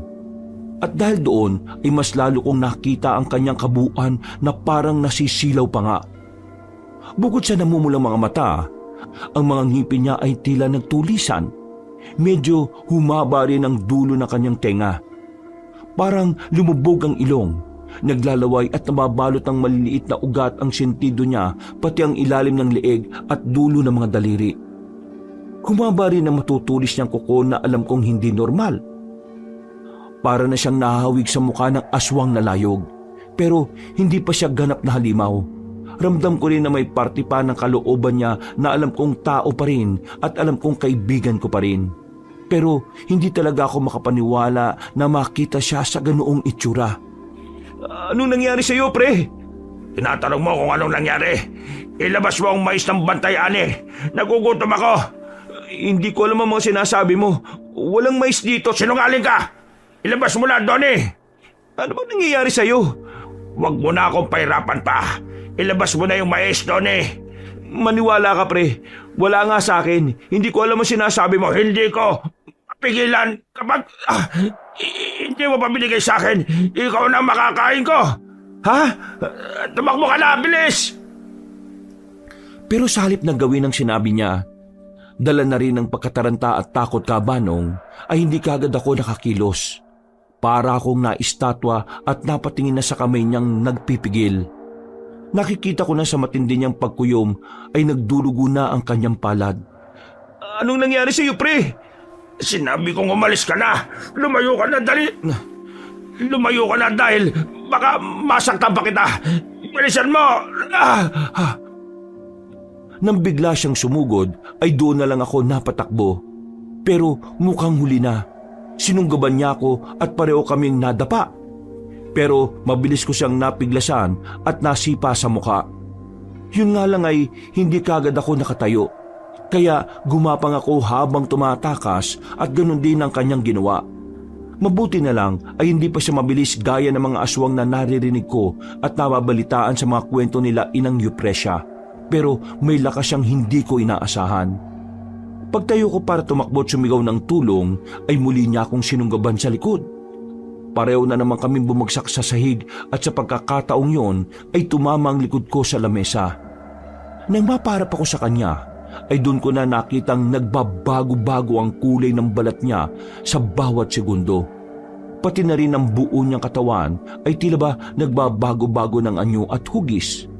Humahaba ang ngipin, lumalalim ang bitak sa balat at ang likod niya ay tila may gustong lumabas na parang malaking buto. Sa pagkakaintindi ko sa mga nangyayari ay parang tutubuan siya ng pakpak, katulad ng aswang na layog. Sinamantala ko na ang pagkakataon habang wala pa siya ulit sa sarili. Dahil sa pabago-bagong anyo, sinipa ko na naman siya. Sa pulsa mukha na tumama siya sa pinakakanto ng bandang lababo. Pasensya na, pre! Nag-aalala man sa kanya, ay mas inuna ko na rin muna ang aking kaligtasan. Gumapang ako palayo hanggang sa mahawakan ko ang kitchen knife na nakabalandra sa sahig. Napunta yun doon dahil sa pagwawala niya kanina sa kusina. Nang muli akong nakatayo at lumingon ako sa kanya, ay ganun na lang ang gulat ko dahil nakaamba na siya sa akin. Kaya winasiwas ko ang hawak na kutsilyo habang umaatras. Huwag kang lalapit! Please naman, pare! Recto! Ayaw ko saktan ka. Hindi ko alam kung paano nangyari sa iyo yan. Pero pakiusap, labanan mo ang sarili mo. Manahimik ka. Naririndi ako sa ingay mo. Nagugutom ako. Gutom na gutom ako. Kontrolin mo ang sarili mo, pre. Kontrolin? Kumalma ka. Parang awa mo na. Kailangan mong pigilan ang sarili mo. Huwag ka mag-alala dahil tutulungan ka namin ni Ralph. Gagawa kami ng paraan para matulungan ka sa kung ano man nangyayari sa iyo. Magpakatatag ka, pre. Huwag mo na akong utuin pa. Mas gusto ko ngayon tong nararamdaman ko. Hindi ko na pala kailangan pigilan ang sarili ko. Hindi ko na kailangan ng mais na yung galing sa bantayan eh. Ang kailangan ko ngayon ay sariwang dugo at karne mo. Ha? Sariwang dugo at karne ko? Inulit mo pa talagang tanga ka. Dahil dyan, papatay na kita. Kitang-kita sa mga mata niya na totoo ang kanyang mga sinasabi. Ramdam ko yon dahil nangilabot ng gusto ang buo kong pagkatao, kabanong. Para akong kinumutan ng matinding takot kaya patuloy kong iwinasiwas ang kutsilyong hawak ko. Patuloy din ako sa pag-atras habang siya ay patuloy sa pag-akbang palapit sa akin habang nakangiti. Nang makarating ako sa pinto ay kinapa ko kagad ang seradura. Pero nanatili ang tingin ko sa kanya at ang pagwasiwas ng kutsilyo. Hindi ko inalis sa mga mata ko sa kanya dahil alam kong sa isang kurap ko lang ay siguradong katapusan ko na. Takbo na palabas! Bilis! Takbo ka palabas! Ha! Sa tingin mo matatakasan mo ako? Mas malawak sa labas, mas madilim, at mas hindi mo ako makikita. Hindi ako magpapauli sa iyo ng buhay. Eh di mas maganda, kaya takbo na, habang may pagkakataon ka pa. Hindi na ako nagdalawang isip pa, Kabanong. Nanginginig ang mga tutong tumakbo palabas ng aming bahay. Pupuntahan ko sana ang bahay ni Inang Eupresia pero naisip ko na baka madamay pa sila. Kung may mangyaring masama sa kanilang sambahayan, ay siguradong hindi ko mapapatawad ang sarili ko. Kahit malayo ay umiba na ako ng daan. Naisip ko magpunta sa barangay hall kahit medyo may kalayuan. Gusto ko rin nga sanang sumigaw at tumingi ng tulong pero magkakalayo pa kasi ang mga bahay. Maliit ang tsansa na marinig ako. Habang tinatahak ang kalsada ay narinig ko na ang mabibigat na yabag sa likuran. Pabilis ito ng pabilis kaya mas binilisan ko rin sa abot ng aking makakaya. Kahit na matindi na ang panginginig ng aking tuhod. Hindi na rin ako lumingon dahil sa takot na baka abot kamay na lang din niya ako. Nagdadasal na lang ako na sana ay hindi pa siya tinutubuan ng pakpak para dagitin ako. Hanggang sa tila umayon din sa akin ang grasya dahil sa pagdarasal ko. Nakasalubong ko na naman ang patrol at nagulat nga ang mga rumoronda nang makita ako. Bukod kasi sa hingal na hingal at takot na takot, ay dahil may hawak akong kutsilyo. Hindi na rin ako nakapag-isip ng tama dahil sa matinding pagkasindak kay Recto na nag-aanyo ng halimaw. Tulungan niyo ako! May humabol sa akin! Hinabol ako ng aswang! Nakita ko kung paanong napakunot noo ang mga nasa patrol. Alam kong hindi nila ako paniniwalaan kaya tumuro kagad ako sa likod. Pero paglingon namin ay wala na si Recto. Napapikit na lang ako dahil dala na rin sa pinaghalong takot, taranta, pagod at pagkalito kaya para akong nahilong bigla. Nabitiwan ko ang kutsilyo kasabay na matinding panginginig ng tuhod. Napaluhod ako at pagkalaon ay tuluyan ng nagdilim ang paningin at nawala ng malay tao. Nagising ako sa maliit na klinik ng aming barangay at binungaran kagad ako ni na Inang Eupresia at Ralph. Nandun din ang mga nag-rescue sa aking mga opisyal at tanod pero hindi na sila pumasok sa loob dahil masikip na. Kitang-kita ko ang pag-aalala nila sa akin kaya sumenyas ako at ngumiti para lang mabawasan ang pag-iisip nila sa akin. Magandang araw. Anong oras na ba? 10:00 na pre. Kararating ko lang din galing sa palengke. Wala namang masyadong ginagawa doon, kaya dinalaw na kita. O ano, kumusta ka naman? Eto, ayos naman na ako. Salamat sa Diyos dahil okay ka na at nagising ka na. Ano ba kasing nangyari? Ang sabi ng mga tanod, nakita ka raw nilang tumatakbo tapos may hawak ka pang kutsilyo. Takot na takot ka raw. Tapos sabi mo nahabol ka ng aswang. Ano kasi? Hindi ko alam kung paano ko ba sasabihin, pre. Di ba nga sabi ko sa'yo, kung may problema ka, sabihin mo lang. Ayaw ko nang may matulad ng nangyari kay Recto, pre. Tayo-tayo na lang magkakaibigan dito kaya dapat tayo-tayo rin na magtulungan. Naramdaman ko ang pagiging sincero sa mga sinabi ni Ralph. Ganon din sa mukha ni Inang Eupresia. Kaya napabuntong hininga ako ng malalim at nirequest na bago ako magsalita ay dapat ay alam din ni Aling Judine. Dahil okay na rin naman ang pakiramdam ko, kaya nagsabi na rin akong uuwi na sa bahay. Doon namin tinalakay ang mga nangyari sa akin at nagulat nga sina Ralph, Inang Eupresia at Aling Judine sa mga sinabi ko. Ha? Totoo ba yung sinasabi mo, pre? Pinuntahan ka ni Recto rito at sinalakay ka niya? Bakit naman niya ginawa yun? Sinalakay niya ako dahil hindi na siya yung Recto na nakilala natin. Para na siyang asong nauulol at hinahanap niya sa akin yung mais. Kaya sinasabi ko sa iyo, pre, yung mag-asawang yun, si Mang Ilinan at Aling Panggeya. Hindi sila mga ordinaryong tao. Ginagamit nila yung mais na binebenta nila para makapambiktima. Anong makapambiktima? Kaya ako pinatapon yung mais na binigay sa atin ng mag-asawang yon. Kasi sa palagay ko kaya namatay yung mag-ina ni Recto dahil doon. Naalala mo di ba? Sila yung kumain ng nilagang mais nung gabi na nagiinuman tayo. Tapos simula nun, nagkandaloko-loko na. At ang totoo niyan, ilang beses din na parang may nangyayaring kakaiba sa akin. Sa tuwing makikita ko sila, para akong nahihipnotismo at nakakakita ng kung ano-ano. Ang ibig mong sabihin, naging biktima nila si Recto? Oo, pre. Kaya nung nagpunta siya kagabi sa bahay, parang naging mabangis na halimaw si Recto. Kahit di pa ako nakakakita pero sa tingin ko, para siyang naging aswang. Aswang? Totoo ba yung sinasabi mo? Oo, nanlilisik yung mga mata niya. Tapos, nagmukha talaga siyang halimaw. Para pa nga siyang tinubuan ng pakpak sa likod Nakatakas lang talaga ako at maswerteng nakita ng mga nagpapatrol kagabi. Ayaw naman nilang maniwala sa akin kaya sa inyo ko na lang sinabi yung totoo. Diyos ko po. Ano pong gagawin natin, Aling Judin, Inang Yupresya? Ipinaliwanag sa amin ni Inang Yupresya ang posibleng nayanggaw si Recto. Kaya naman kaagad ding nagsuggest sa amin si Aling Judin ng dapat gawin. Pagkatapos man ng halian ay gumayak kagad kaming apat at nagpunta sa isang lugar na hindi rin naman kalayuan sa amin. Pero hindi ako nadadako sa lugar na yon. Nung unay marami pa kaming nadadaan ng kabahayan pero nang hindi na sementadong kalsada ay huminto na ang tricycle. Sinabi sa amin ng driver na hanggang doon na lang siya. Naglakad na nga kami at habang napapalinga sa paligid ay medyo kinikilabutan ako. Bukod kasi sa wala ng mga kabahayan ay puro mayayabong na puno na lang ang nakikita namin. Hanggang sa matuntun namin ang isang bahay na bato pero niluluman na rin naman. Nakita namin doon ang isang Ginoo na nagpakilala sa amin bilang si Cadelion.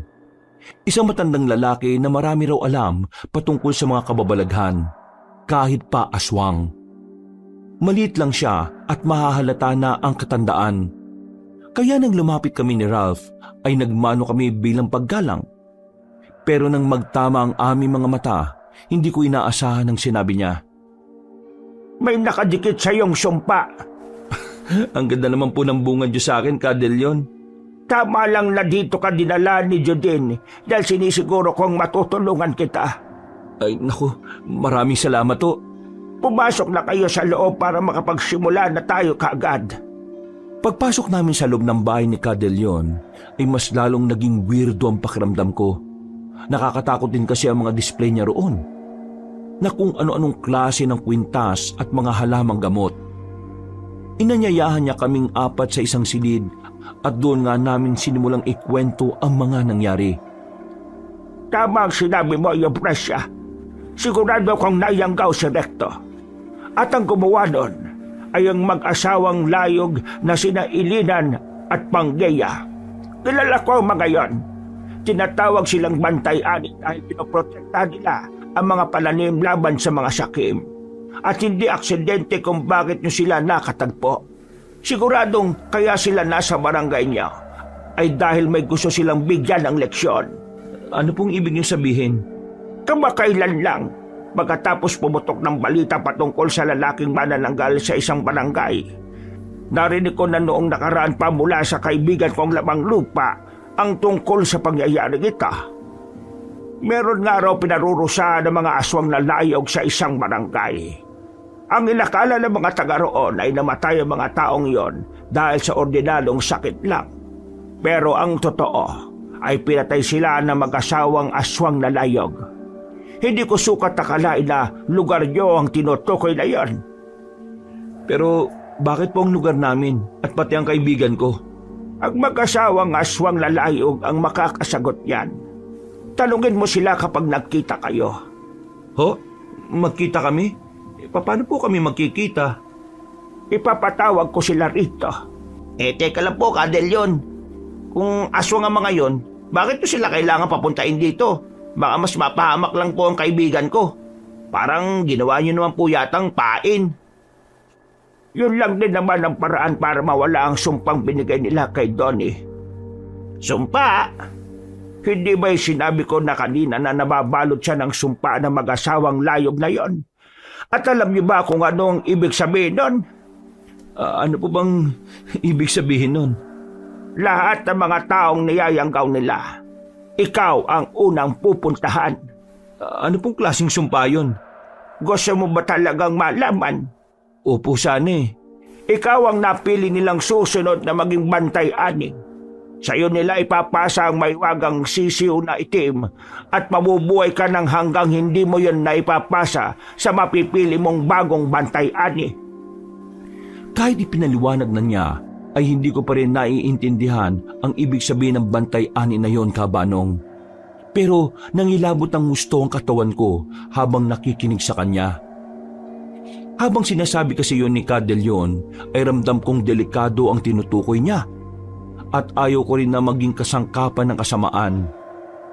Kaya ngayon, ako naman ang magtatanong, mas gugustuhin mo bang maging pain para mapunta rito ang mag-asawang aswang na yon? O mangyari ang gusto nila para sa'yo at magpatuloy sila sa pag-aasik sa lugar niya? Kung ano pong alam niyong tama, Cadelion, gawin niyo po.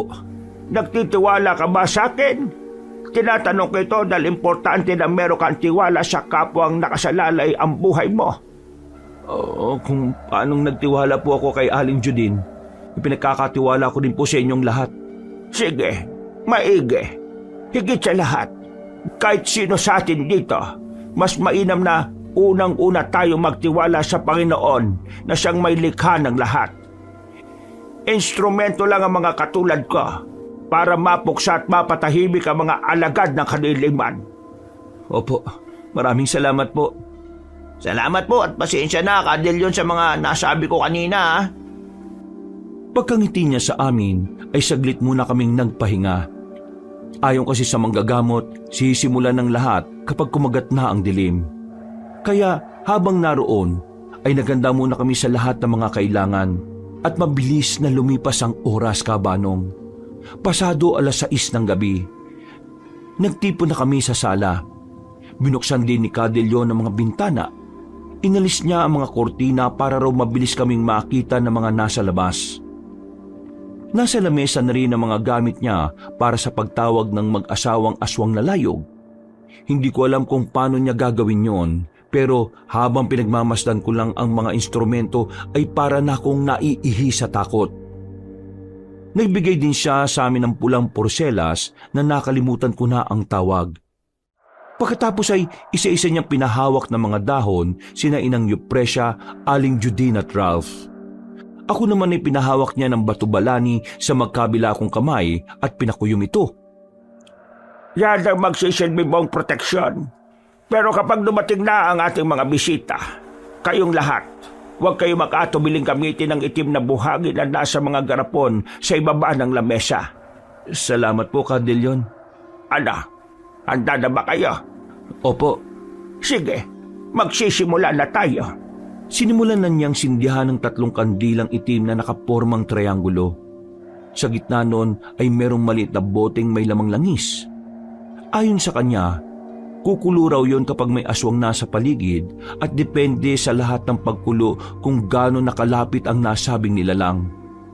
Napasign of the cross ako, Kabanong, at habang pinagmamasdan si Cadelion sa mga ginagawa niya, ay nagsisimula na akong magdasal sa isip ko. Paulit-ulit kong binibigkas kay Jesus Christ na protektahan niya hindi lang ako, kundi pati ang mga kasama ko ngayon at mga kabarangay namin na po pwedeng biktimahin ng mag-asawang aswang na layog. Habang nagsisimula akong mag-orasyon, maging mapagmatsyag kayo. Kunin niyo na ang garapon na may lamang buhangin para mas madali niyong maisaboy sa mga anumang nilalang ng kadidiman na pasalakay. Tandaan niyong hindi lang din iisa yung mag-asawang yon na aswang sa lugar na ito. Sa oras na simulan ko ang orasyon, may iba pang uri ng aswang na pwede kong matawag ang atensyon at posible silang lumapit dito at sumalakay. Kayo, Eupresia, Judine at Ralph, ang magsisilbi naming panangganin doon habang hindi pa nagpapakita mga aswang na layog. Puprotektan ko kayo sa abot na makakaya ko, Cadelion. Mainam. Salamat. Simulan na natin. Wala na nagsalita sa amin maliban kay Cadelion. Sinimulan na niya ang orasyon na pangsumo ng mga aswang. Habang pinakikinggan ko yon, ay mas lalong tumindi ang pangingilabot ng katawan ko, Kabanong. Kakaiba ang mga salita at parang may kung ano ring dumadagundong din sa lupa habang nagbibigkas siya ng ganon. Nakakatakot, nakakakilabot, nakakapanindig ng balahibo. Pero pinilit kong maging matapang kahit ang totoo ay naiihina na naman ako. Kahit ang totoo ay naiihina naman ako. Hanggang sa, yun na nga po, nagsimulang umihip ng malamya ang hangin.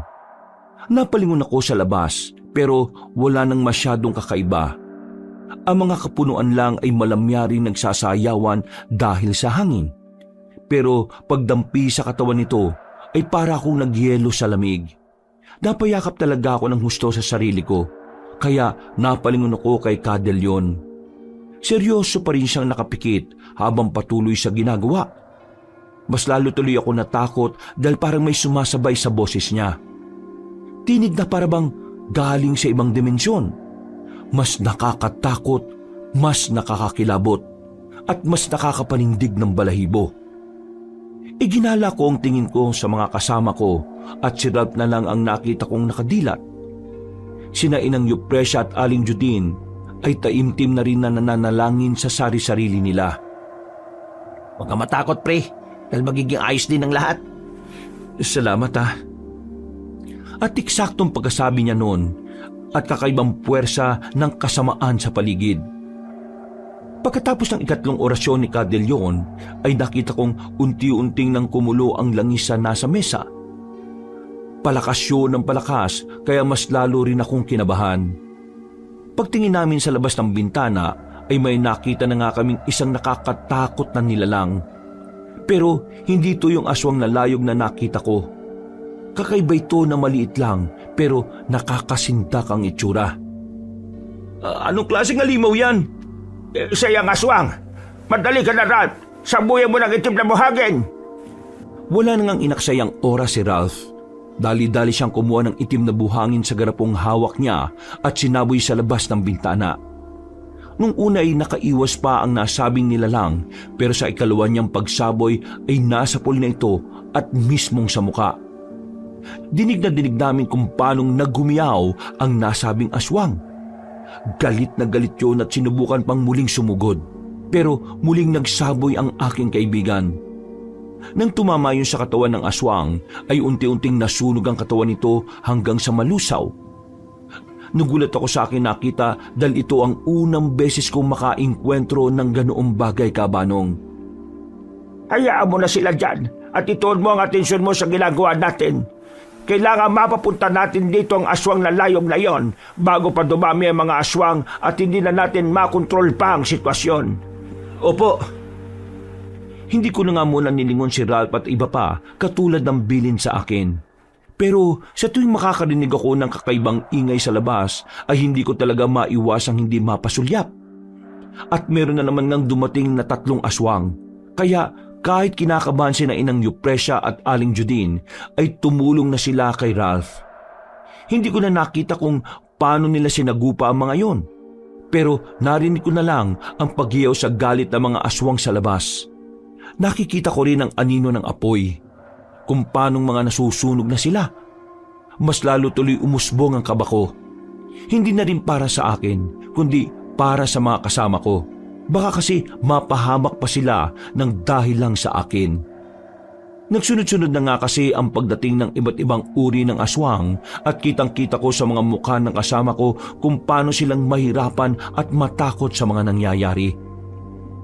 Lalo na sina Inang Eupresia at Aling Judine na wala namang alam sa pakikipaglaban sa mga ganong uri ng nilalang.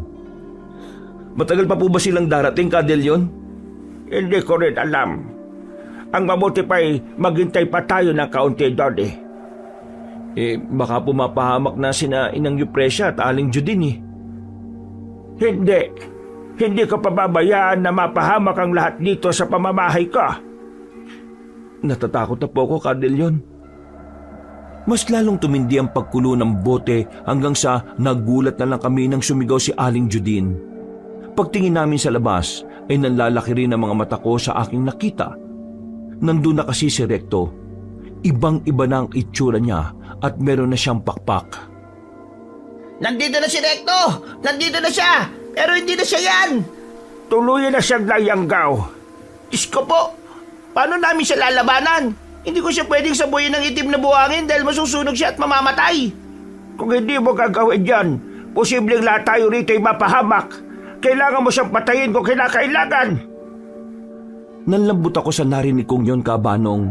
Lalo na nang makita ko si Aling Judy na biglang naiyak matapos makita ang kanyang pamangkin. Ako man din, kung nasa katayuan niya, ay talagang mapanghihinaan ng loob. Wala na po bang ibang paraan, Kadelyon?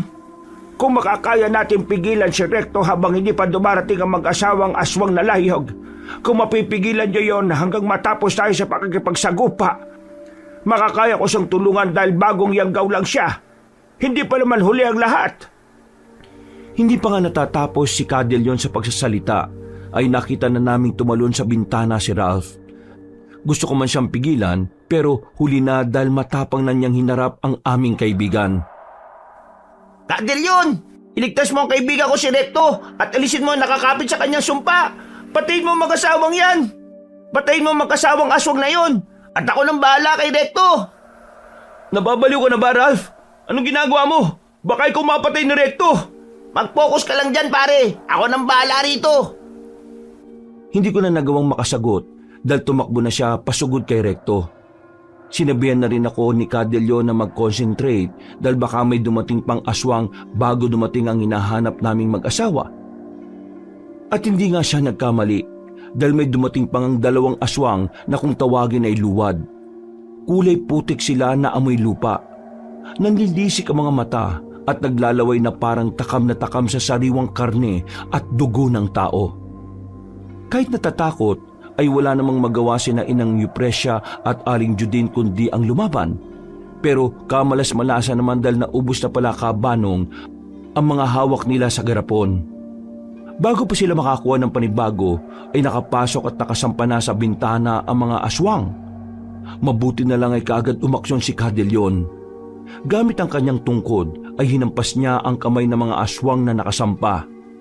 Nagulat ako sa nangyari dahil biglang namaga ang mga kamay ng mga luwad at biglang pumutok.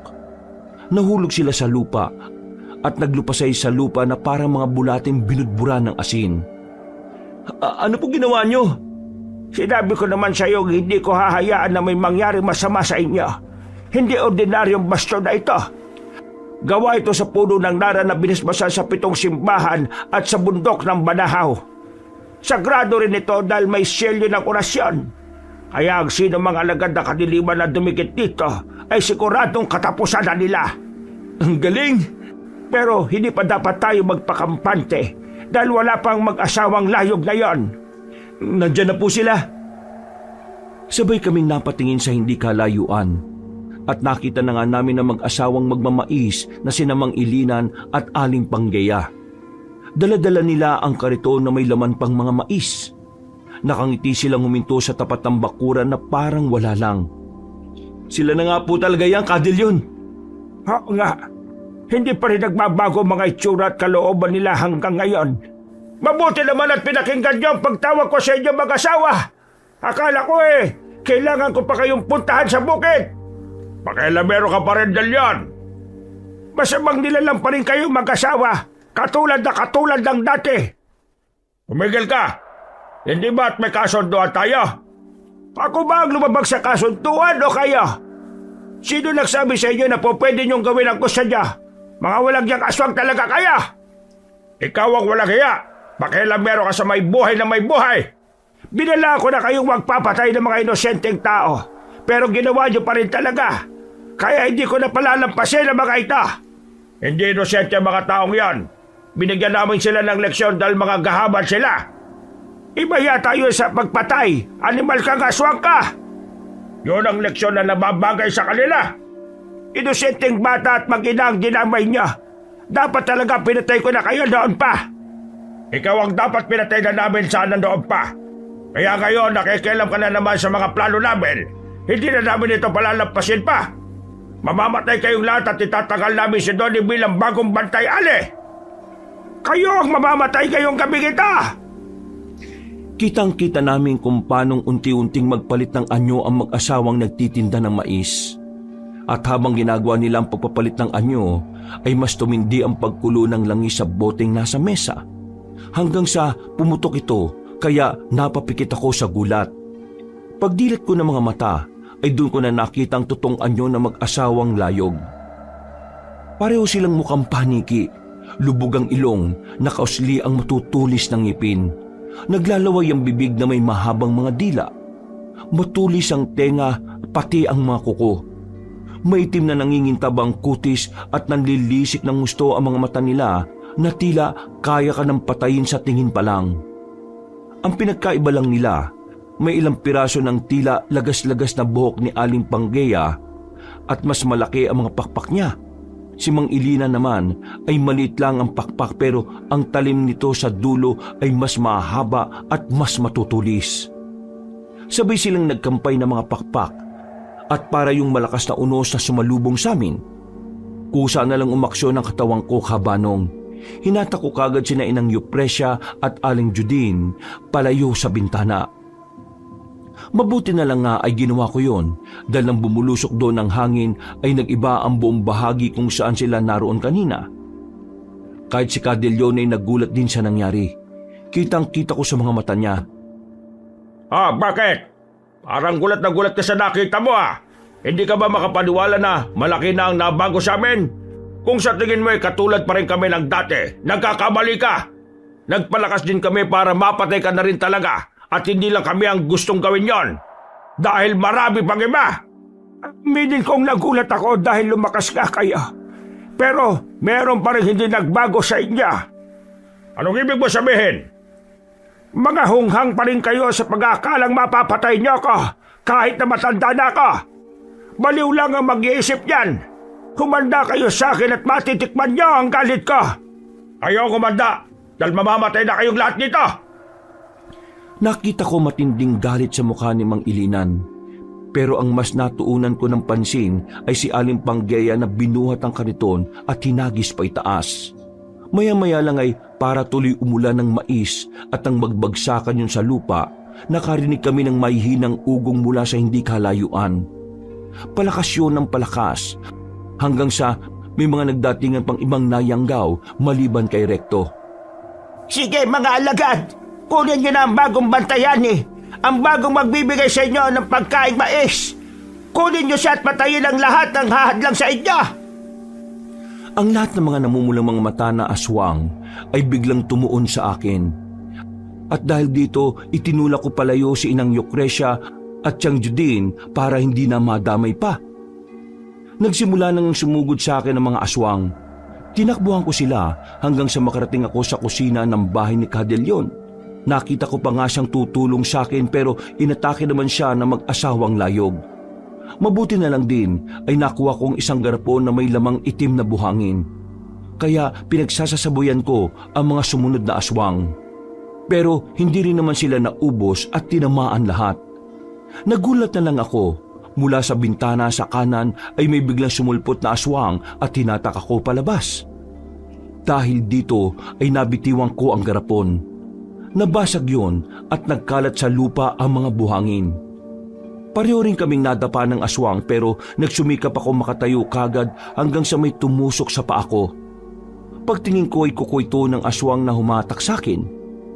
Napahayaw ako ng ubod lakas dahil sa sakit. Naramdaman ko rin kasi ang pagbaon nito sa lupa, kaya hindi ako nakaalis sa pwesto. Nang dadakmay na niya ako, ay saka naman dumating sina Inang Eupresia at Aling Judine. Kagad nilang sinabuyan ng itim na buhangin ng halimaw hanggang sa masunog ito at malusaw. Umatras kagad ako para hindi madamay pa sa pagkasunog. Maraming salamat po. Magtago po muna kayong dalawa dahil delikado.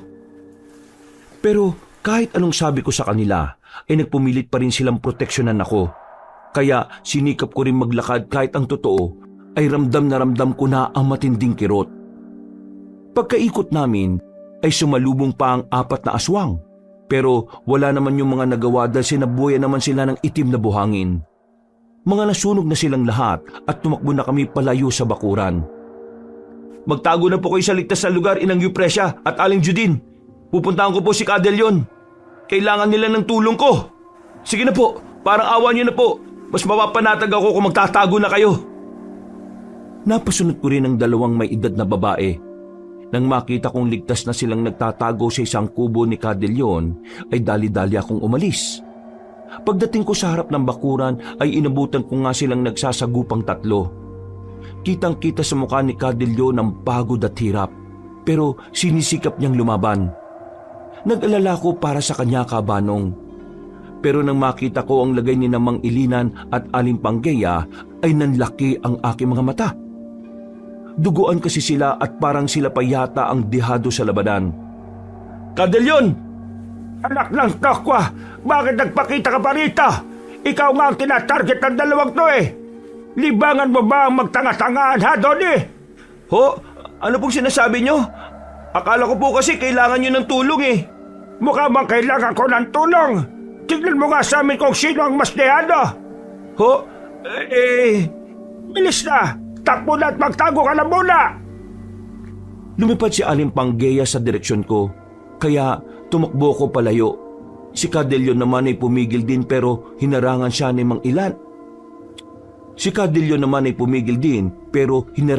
Mang Ilinan. Dahil sa hirap ako makatakbo gawa ng tama sa paa, kaya naabutan ako ng babaeng aswang. Nadagit niya ako pero sinikap kong manlaban. Hanggang sa gamitin niya ang matatalim na kuko at tinusok to sa magkabila kong balikat. Napahiyaw ako ng husto sa sakit at halos mawalan ako ng malay tao habang tumatagas ang dugo sa katawan ko. Nang tila mawalan na ako ng malay tao ay narinig ko ang malakas na pagsigaw ni Aling Panggeya. Hindi ko rin alam kung anong nangyayari. Hindi ko na kasi magawang makatingala dahil sa panghihina. Naramdaman ko na lang na unti-unti kaming bumababa hanggang sa tumama kami sa mga puno.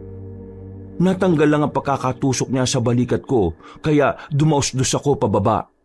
Hanggang sa kumalang sa isang matabang sanga.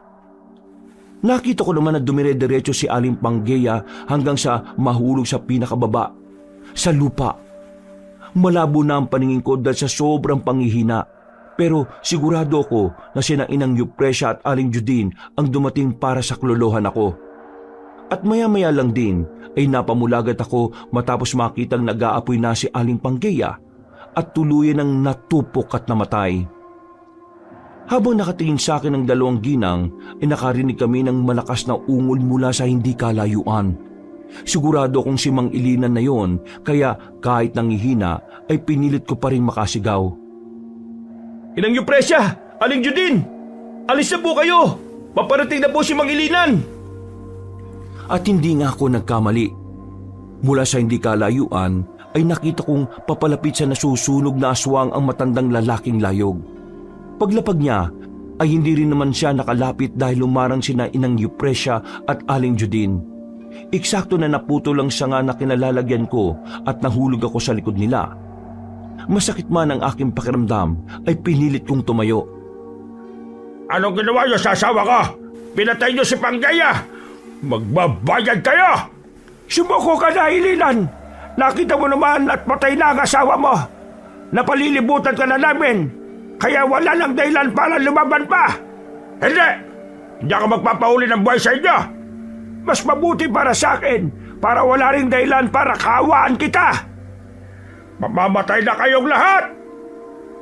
Sinasabi ko naman sa iyo, di ba?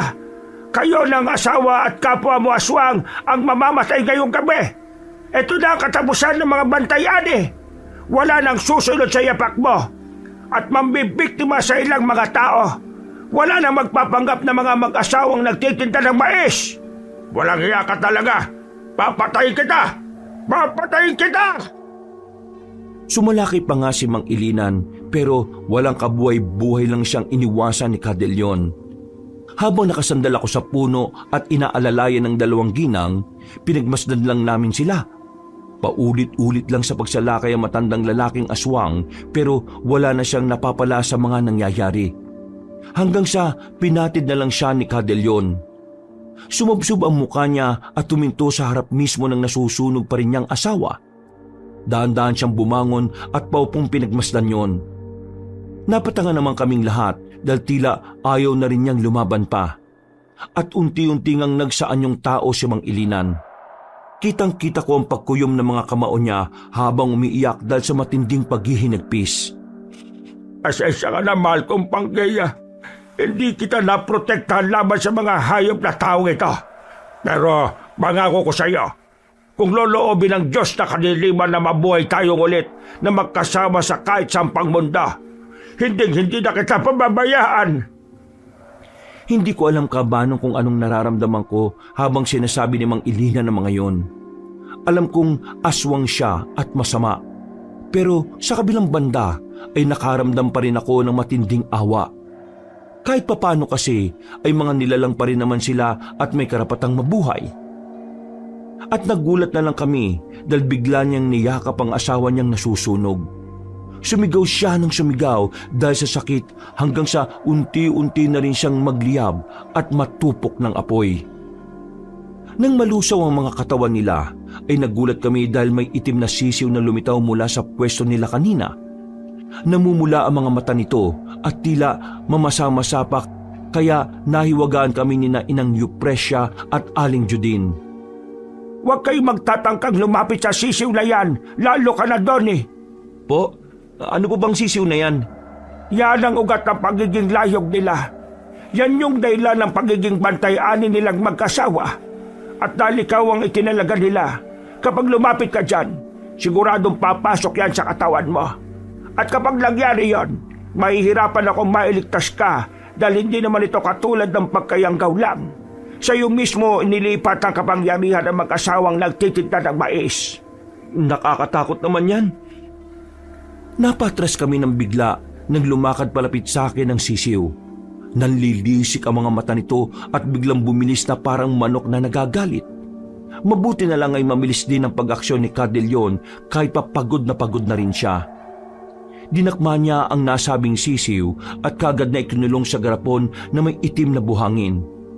Tinakpan niya rin ito kaagad kaya hindi na nakawala pa.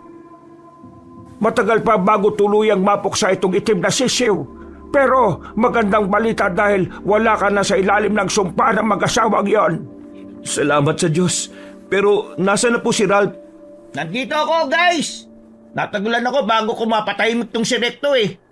Akala ko mauna pa ako mamatay bago niyo matapos ang labanan. Pagtingin namin kay Ralph ay duguan na rin siya at halos mahubaran na sa pagkagutay-gutay ng damit.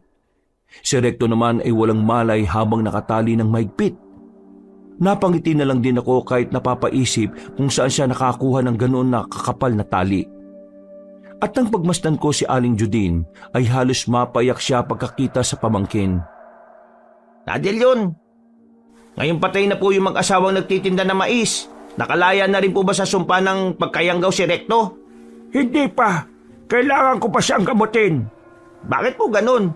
Si Donnie naman po nakalaya na sa sumpa. Bakit itong isa hindi? Nayanggaw siya at ang tanging paraan lang doon ay gamitan din ang orasyon. Kung ganun po pala, gawin na po natin. Tutulungan ko po kayo. Mas mainam. Halik kayo sa bahay ko. Habang nakaakbay ako kay Inang Eupresya, ay biglang umikot ang aking paningin. Unti-unting nanlabo ang aking mga mata hanggang sa tuluyan na naman akong nawala ng malay tao. Pagkagising ko, ay nasa isang pamilyar na lugar ako. Ang aking kwarto, pero wala akong ibang kasama roon. Kaya dali-dali akong bumangon.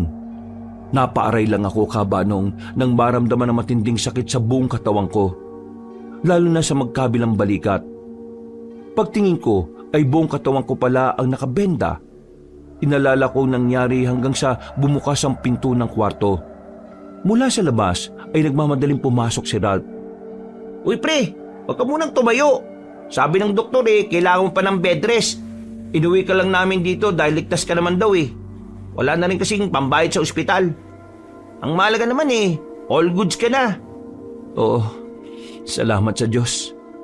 Salamat talaga kay Lord at sa mga tumulong sa atin. O kumusta ka na ba? Mukhang okay naman ako. Ay teka, si Recto pala pre. Kumusta na siya? Naalala ko, nung bago siya orasyonan ni Cadel yun nawala na ako ng malay. Si Recto? O bakit nag-iba ang tono ng pananalita mo? May nangyari bang hindi maganda kay Recto? Ano kasi pre? Ano kasi? Sabi mo naman kagad pre. Nag-aalala ako rito Joke lang. Okay na siya pre. Nandun siya sa kusina at nagluluto. Nagbigay kasi si Inang Yupresya ng ulam na masasabawan Ay grabe ka naman Pinag-alala mo pa ako. Seryoso ba? Oo nga, promise. Pwera biro pre. Ayaw pang maniwala Pagkatapos mo kong loko-lokohin ng ganyan, tapos sasabihan mo pa akong ayaw pang maniwala. Siyempre para naman ma-excite ka. Hindi talaga nakaka-excite. Nakakainis Ay teka, tawagin ko. Wait lang. Hindi na nagsalita si Ralph dahil dumating na nga si Recto. Tuwang-tuwa ko Kabanong. Napaluha pa dahil sa wakas ay okay na rin ang kaibigan ko. Maya-maya pa ay inalalayan nila ako pareho na umupo sa higaan at sabay-sabay kaming nananghalian doon. Ikinuwento nga nila sa akin ang nangyari, kung paanong ginamot ni Cadel yon si Recto. Mabuti na lang din pala ay hindi pa siya nakakatikim ng sariwang karne at dugo ng tao. Kaya naging mabilis lang din ang gamutan at orasyon. Nagulat din ako nang malaman na 1 linggo na pala akong walang malay. Pakiramdam ko kasi ilang oras pa lang akong natutulog. Pagkatapos ng pangyayaring yon ay maraming nagbago sa amin. Mas naging positibo kaming magkakaibigan sa pagharap sa hamon ng buhay. At kahit pa masakit ang nangyari sa pamilya ni Recto, unti-unti niya itong natanggap. Makalipas lang ang 2 taon ay nakahanap na rin siya ng bagong mamahalin. Ako rin at si Ralph ay nakahanap na ng kanya-kanyang girlfriend na siya na rin naman naming napangasawa. At sa tuwing nagkakasiyahan kami at nakakainuman, kapag binabalikan namin ang kwentong ito, ay namamangha pa rin kami dahil naranasan namin. Pero ibiniling kasi ni Cadel yon na isikreto ang ganitong klase ng bagay lalo na sa mga taong iba ang intensyon. Kaya si Inang Yupresya malaki rin ang nagbago sa kanya. Hindi na sa tsismosa dahil siniguro niyang ang lahat ng kanyang ibabalita ay pawang katotohanan lang. Naging takbuhan na rin siya ng mga tao sa barangay namin at nanalo pang konsehala. Masaya po kaming namumuhay hanggang ngayon at gusto ko lang din i-encourage ang mga nakikinig na magpatuloy lang tayo sa hamon ng buhay. Kahit mahirap ang mga pinagdaraanan natin, wag na wag nating isasanla ang kaluluwa natin sa kasamaan. Maniwala tayo sa Diyos na buhay at mas piliing manalig sa Kanya upang ang anumang alagad ng kadiliman ay layuan tayo at katakutan. Sabi nga ni Cadel yon, ang panalangin pa rin at pananampalataya ang pinakamabisang sandata laban sa kasamaan. Nawa po ay marami kayong nakuhang aral sa naiiba kong kwento. Maraming salamat po Kabanong at sa lahat ng mga kayanggaw at kabangers natin na walang sawang sumusuporta sa programang ito. Pagpalain tayong lahat ng ating may kapal. Mga kabangers, mga kayanggaw, si Kabanong po. Bago po tayo magwakas muli ay nagpapasalamat po ako sa lahat ng mga nakinig dito sa ating kwento. Huwag niyo po kalimutang mag-subscribe sa mga bago pa lang dito sa channel natin at mag-comment at mag-like na rin po kayo. Kung medyo nabitin po kayo sa kwento natin, kung maaari pong bisitahin niyo rin po ang iba pa natin mga channel. Ang Pamela Clamil channel kung saan nagnanarrate po ako bilang Lolo Pael at ako rin po bilang Kabanong. Huwag niyo rin pong kalimutang mag-subscribe kasi kukunti pa lang ang mga subscriber natin doon. Mag-comment at mag-like na rin po kayo. At para mas makumpleto po ang araw niyo sa pakikinig, iniimbitahan ko rin po kayo na bisitahin ang bagong-bagong channel natin, ang Kabanong version 2.0 kung saan meron na pong moving images doon. So may mapapanood na po kayo at may mapakikinggan na rin po kayong mga narration na may music and effects. O di ba mas maganda? At huwag niyo rin pong kalimutang mag-subscribe para makasama kayo sa first 100,000 subscriber ng channel na yon. Para hindi po kayo mahirapang hanapin ang mga channel na yon, ilalagay po namin sa description o sa pin comment ang links ng mga nasabing channel. Hanggang sa muling mga kwento, wakas!